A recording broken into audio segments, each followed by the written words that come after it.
All right, thank you, Doctor, for being on our show once again. Thank you very much. Magnus, It's my pleasure. Kpakol, GVA. So today we want to talk about poverty. And, Africa is really poor. We are probably the poorest continent in the world. We are, surely. Yeah.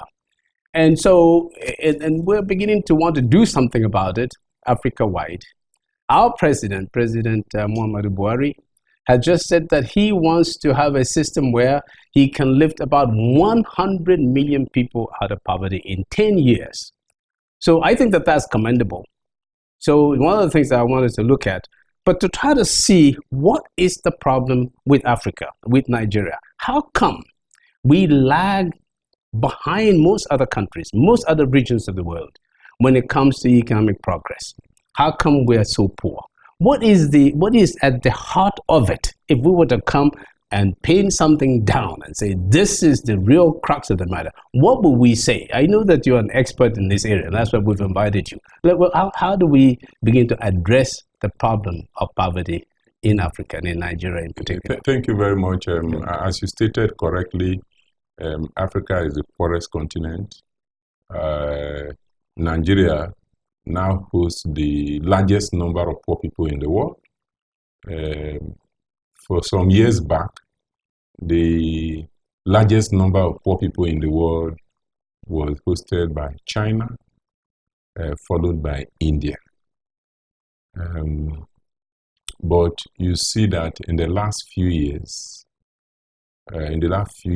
especially in the past 2 decades, China and India, have lifted a lot of people out of poverty.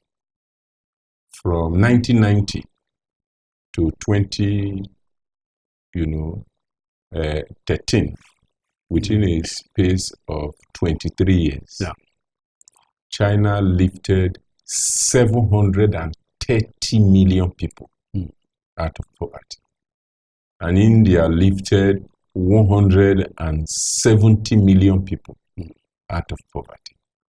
So the president's initiative to lift 100 million people out of poverty in 10 years is commendable. Yeah. But if you want to think back and say, okay, why has poverty continued to increase in Nigeria? In spite of the fact that, especially from the 2000s to 2016, there was a rapid economic growth. The answer can be located. To 2014 or 15. Yeah. Because the recession was in 2016. 16, yeah. Okay. From 2000, from the 2000 to 2014. Yes. It was a rapid economic growth. Yeah. Averaging 5 to 7%. Yes. Which was a great one. You will, if you want to locate the cause, you will locate it. Like many challenges in society, it's multifactorial. Yeah.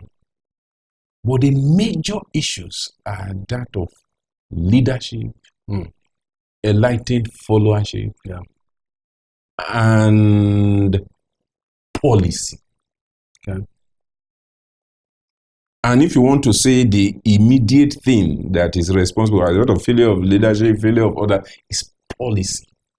The kind of policies that have been implemented over the years and in Africa have not been able to lift people out of poverty. I think the corollary, or rather, I think what we need to look at is to say, okay, for those countries like China and India, what did they do?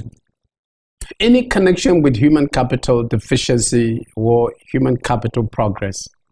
Where there is a connection with human lack of focus on human capital development is also part of the policies I'm talking about. Okay. Because if you look at how do you give services to people that will make them to be out of poverty, is through having manifestos or policies of the party or government in power, which is translated into a strategic plan. And then from that strategic plan, you draw annual budget. And then you put a machinery in place for government to translate those budget provisions into actual services for citizens. Did you just say manifestos of parties? Do we know? Do we know manifestos? The people, we the people. Do we know the manifestos of our parties? We don't. That's why I said ideally. Yes. In a system. Yeah. Because what is supposed to be is that even both the party leaders and citizens are supposed to see the differences in the manifestos and choose one which they think can better address their own challenges. And if you look at the Nigerian budget, for instance, unless there are fundamental changes to it, it will not be able to deliver services and lift people. You mean the amount of the budget or the structure of the budget? Both the process of making the budget and the content of the budget itself. Take, for instance, how does any item or project go into the budget? There's no a system. In fact, one scholar once mentioned that if you take a budget of a particular ministry and you go into the details of the projects and where they are located, you can predict with a high degree of precision where the minister and permanent secretary comes from. That's interesting. So, if you want to develop, there must be a system of needs assessment and getting things into the budget that will affect the life of citizens. Not bureaucrats sitting in their offices and deciding which budget, which project to cite and where. If you go to the field, you will see within a radius of 100 meters, 5 boreholes.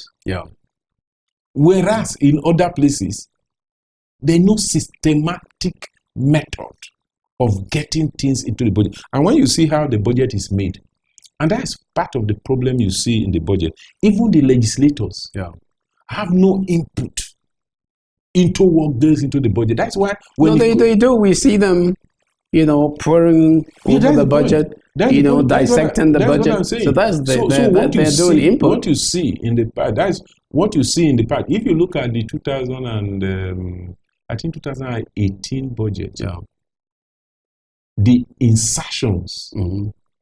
That is the That's input. what I'm saying. But if the process has carried them along, before then, you will not experience that. Then when you go into the content of the budget, you discover that, in 1 year, I think during Jonathan administration, the capital expenditure was as low as 15%.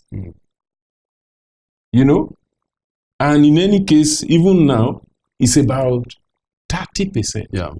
So, the way one of my friends... But I thought that during the Jonathan era, they upped it to near 30%. No. Because the finance minister then, Ngozi Okonjo-Iweala, was talking highly about how they had upped it to near 30%. They were always talking, even till now.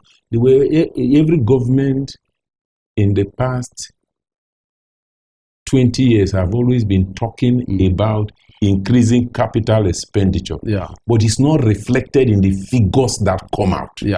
That is the reality. Recall. Or in the actual implementation of the budget. First, the beginning point is what is what is in the budget itself. Recall that in the 1980s, we had 70% capital expenditure and 30% recurrent expenditure.